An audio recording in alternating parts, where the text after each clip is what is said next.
Hi, I'm Amy. Hi, I'm Lani. And you're Adulting with Amy and Lani. Welcome to today's podcast. We're going to be talking about procrastination and why it's a problem. Truth time? Yep. I procrastinated putting this together. Oh no. I just wasn't doing it. And why wasn't I doing it? There's a whole bunch of reasons why I might not have been doing it. And we're going to share those with you. So first of all, what is procrastination? It is the act of unnecessarily and voluntarily delaying or postponing something despite knowing that there could be negative consequences for doing so. So in other words, you know that, if you don't get this done, you're going to be behind the eight ball in one way or another, whether it be financially or responding to somebody in a timely manner. There could be many other consequences, and regarding that, you still don't do it. Ladies and gentlemen, if you're guilty of this, please raise your hand. So procrastination is typically seen in a really negative light as a negative trait because it hinders or squashes productivity. It derails our time management, but not only our own time management, but others. So there's a cascade effect. We have a surprise. We do. About procrastination. Uh-oh. There's a positive side to procrastination. Oh, yeah. Do you know what it is? I do. You want to tell us? Well, it is the power of the pause. Whoop, whoop, whoop. Yeah. Who would have thought? And I've been using it quite a bit, actually. But I've been using the power of the pause more on an emotional level. And giving myself time to think through. Procrastination could be a smart pause to certain demands that could present a risk or have potential negative outcomes. So you're not sure exactly how this is going to play out. So the power of the pause gives you an opportunity to really kind of think it through. Maybe you need to wait for new information to arrive. Power of the pause. Yep, power of the pause. So don't completely power underestimate. Don't completely underestimate procrastination as a useful tool. Okay, so when it is naughty, why do we do it? Oh, now this is one that I had for quite a while, perfectionism. It's got to be perfect or it isn't going to get done. I have done that to myself many times, and then I think, why? People don't see it the same way I do, so give yourself a little bit of grace there. Stress. If you're under a lot of stress, I don't care if it's emotionally, financially, stress can really cause you to procrastinate because you're overwhelmed already with stress. Anxiety over a task, if you're not quite sure, how do I take the first steps? Where do I begin? What direction are we going to go? Fear of failing. I don't know that I've ever had the fear of failing. It's directly linked to my perfectionism. Oh. If it's not going to be perfect, it's fail. Maybe your goal isn't defined well enough. Lani is excellent at defining her goals. For example, she doesn't say, I'm going to do landscaping. That's pretty big. She defines her goals. I'm doing those pavers on Tuesday this week, on Wednesday, a little bit Wednesday, one day. Very good at that. But if our goals aren't well enough defined, it's very easy to become overwhelmed and procrastinate on them. What if I'm just plain old lacking motivation? Maybe it's something that it is just not interesting to you. Disinterest can be a big thing. Perhaps your lack of motivation is health related. We do have mental health issues. We do have physical health issues. We do have times where you just need a down day.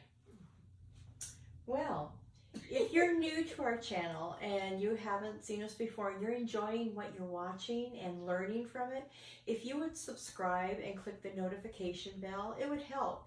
And we thank you for those that keep returning to watch and see what we have to offer.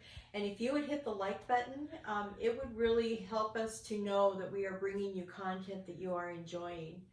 So, and if you have any special requests, if there's something you want us to research, we love doing the research. Let us know. We won't procrastinate on it. No. Okay. What are some of the other things that we can do to stop procrastinating? Procrastinating. Exactly as Lani is so excellent at doing and expressing, triaging our tasks or issues by personal cost or emergent time frames. Triaging by personal cost means you've got to get your electric bill paid by a certain day, or the consequence, that personal cost, is the power goes out. Those types of things. So triage your tasks or issues by personal cost or emergent time frames. Develop a physical checklist. And we've talked about this before. There's something that happens to us biologically when we write a physical checklist.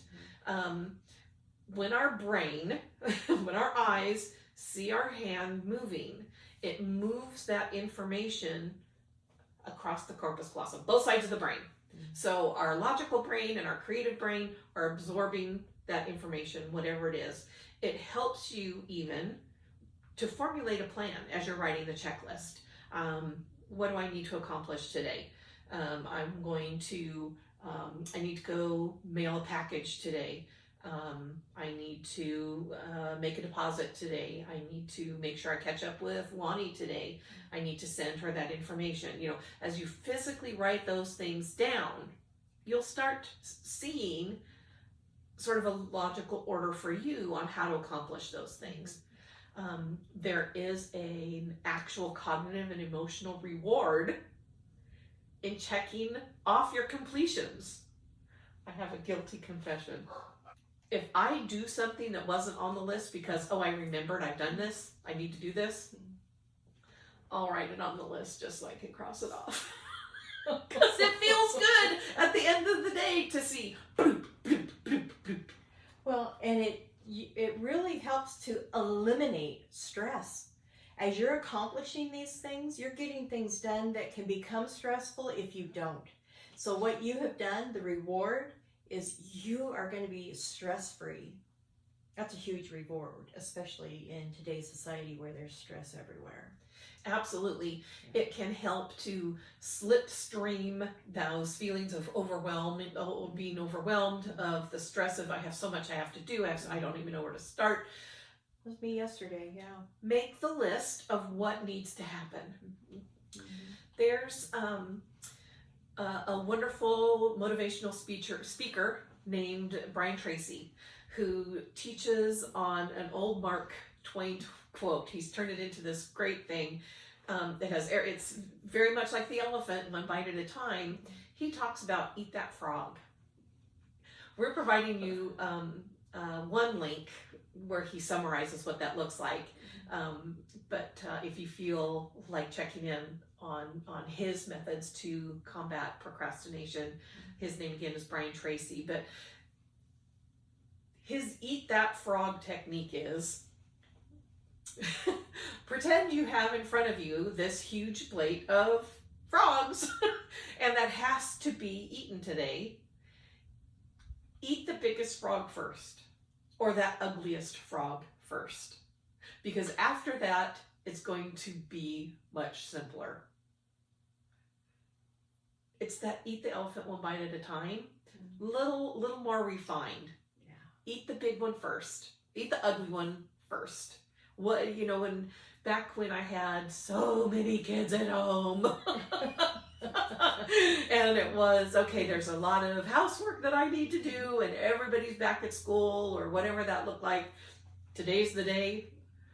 I would always, for me, start in the bathrooms or the kitchen, because those were the most difficult, the most complicated, the most ugh. Because I knew I would finish the whole project, because I was always afraid somebody was going to come over and see my living room. The other biggie, and Lani, this is another thing that you're very good at. What? An accountability partner, both informal and formal.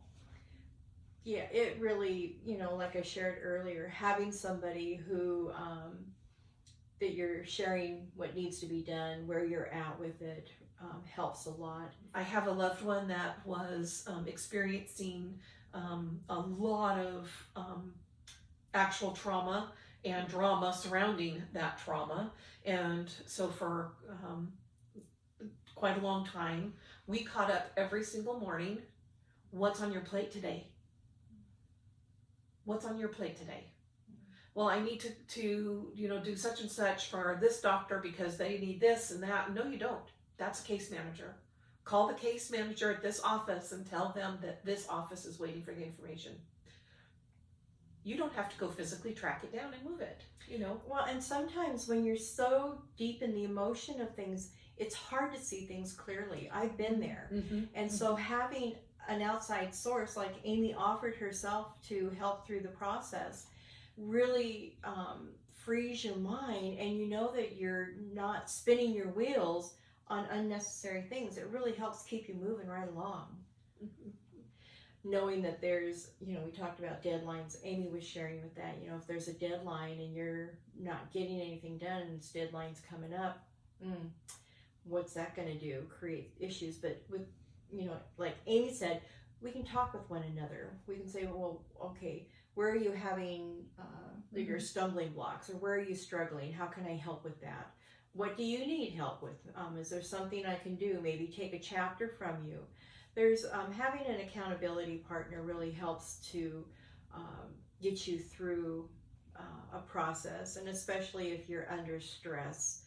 Accountability partner is going to be a key success factor to get through that. Look at your accountability partner as a helpmate. I needed to clean out my closet. I love clothes and shoes. And there have been big circumstantial changes where I needed to clean out a whole bunch of my professional clothes. And it was kind of overwhelming. And so I called one of my lovies and said, what are you doing this week? Do you have a day to come hang out and keep me company while I sort these clothes? And she did. It was wonderful. Came sit on the foot of the bed. Do you want this? No, you wore that, and oh yeah, that looks cozy. And there was a built-in motivator as well. Not only did I have this friend to keep me company, to let me grieve a little bit, because there was a little bit of sadness in why I was doing that. And then we went to lunch when it was done. In also trying to combat your procrastination, examine your excuses or your reasons. Address them and fix or eliminate them. We're coming up on some topics that are not my forte at all. I'm not disinterested. It's not that but it wouldn't be my go-to. It's very, very good that somebody else is motivated and does know how to do some goal setting on that. If it's something that's required of you and you're just disinterested in it, talk to yourself about some incentives in getting it done. What's going to motivate you to get it done, because it needs to be done. We don't always get our own way. Not everything is always comfortable and happy. You're identifying and eliminating your excuses or your reasons why things need to be done or not done. Just be very clear about your big picture and how to get there. With the yard, trying to get the yard done. How am I going to organize that?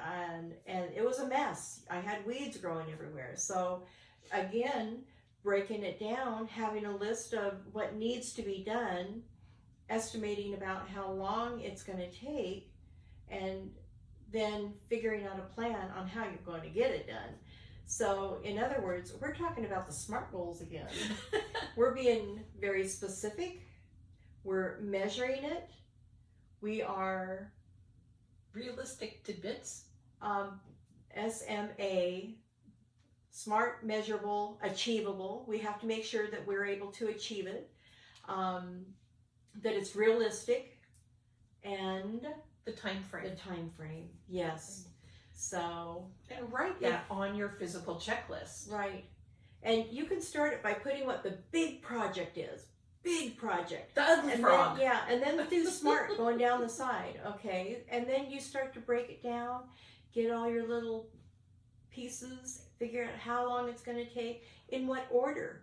Okay, I couldn't redo my flagstone if I still had the grass in there, because it's going to create more of a mess, a bigger problem. I'm going to ruin new sod if I'm starting to tear up rocks and dragging them over the new sod. I mean, there is an order to way things need to be done. And when you start breaking it down, you'll begin to see what the order is going to be. Okay. Adjust your environment. It is, I have, we call it my nest. On those bad body days, I have the things that I need to be able to reach in my nest. I can get to what I need to get to. That's the type of thing you might want to consider, or studying in a different location.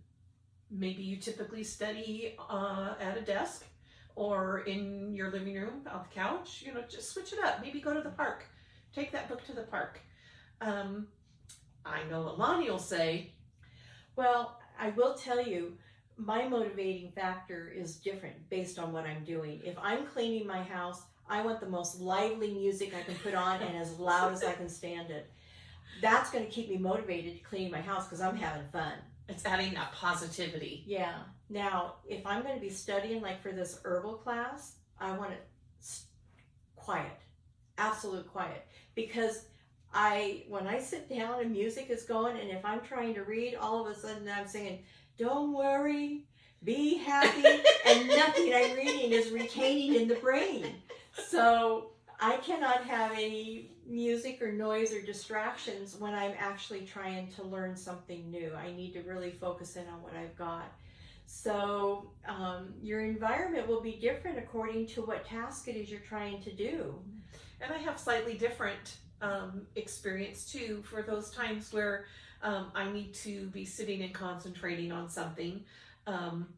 I need a little bit of a combination. Something can be going in the background that won't distract me. It keeps my very unhappy cortisol a little motivated in a different way. But I need the opportunity to stop and look around. It helps me to think. So what am I looking at? That matters to me.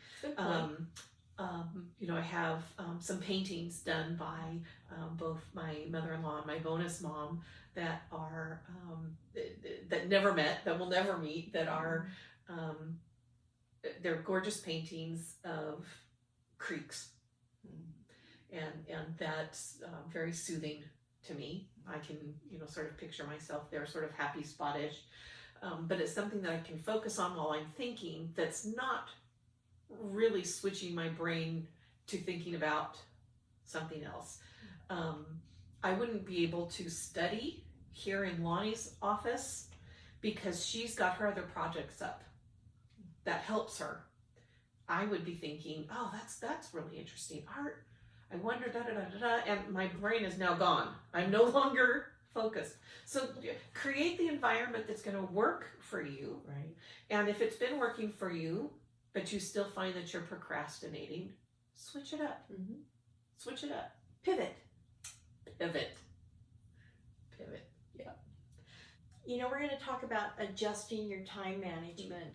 And as I shared with you before, I do have a lot of different irons in the fire. And time management is really important for me. So I have scheduled in the mornings, I do certain things. And then in the afternoons, it frees me up to I have a huge list of things that I want to accomplish. Okay, now there's a difference between a need and a want. I need to make sure that the checks are written to pay the bills on the family businesses. But there are things I want to do on that family business that I will do in the afternoon, and that business is scheduled for one day. So I've got 6 entities. They're spread out Monday through Saturday. Sunday I try not to do anything to give myself time to reboost. But again, it's figure out what it is you need to accomplish, how much time it's going to take to get that done. Can you break it up into increments over multiple days, or does it have to be done in one day? Those are things to think about. So do you find yourself evaluating your triage? I do.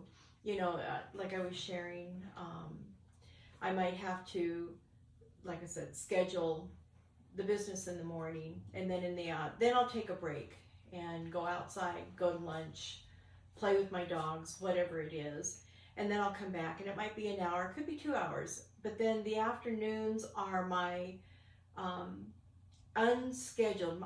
That's a little bit freer in the scheduling or the requirements of getting it accomplished. My morning, I want to make sure that I tackle that when I'm fresh, when I can get things done. I get my tasks that have to be done in the morning, so it just makes the rest of the day a whole lot easier and less stressful. Lonnie hit on a good point.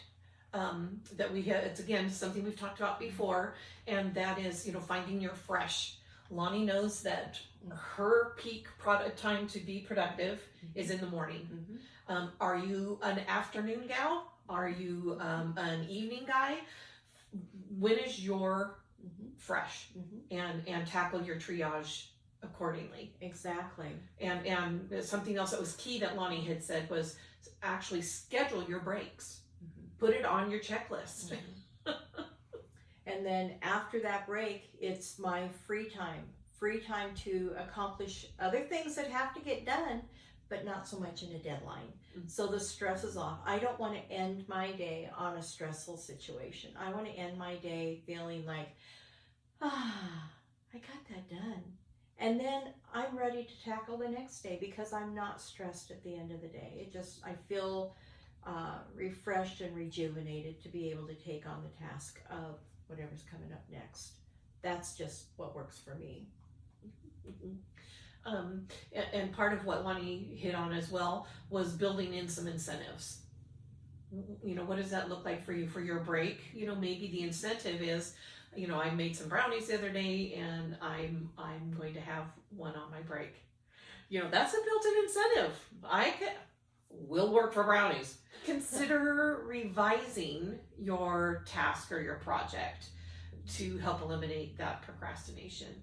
Check in with anybody who might be waiting on your productivity. And we've talked about that already today as well. Lonnie, I am just not motivated today. I don't know if it's a health thing.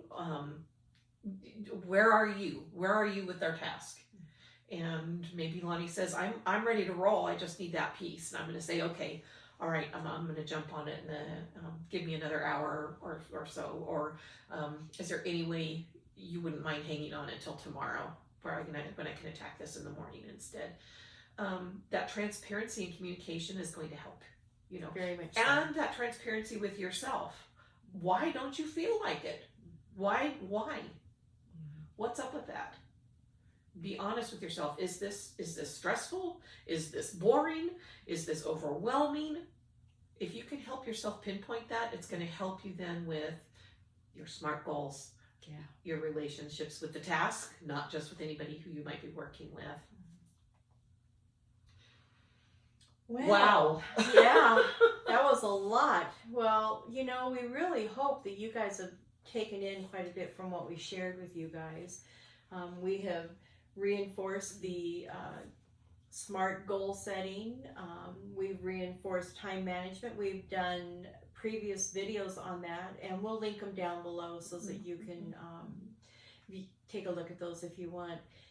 Talking about procrastination, again, all you new people, hit that subscribe button. Don't procrastinate. And all you people who are continuing to follow, hit that like button. Anyhow, We appreciate you. Yes, we really enjoy that you're watching this channel. We enjoy that we get together and we get to have fun bringing you this information. So until next time, have a fabulous week. And be well. Bye. Bye.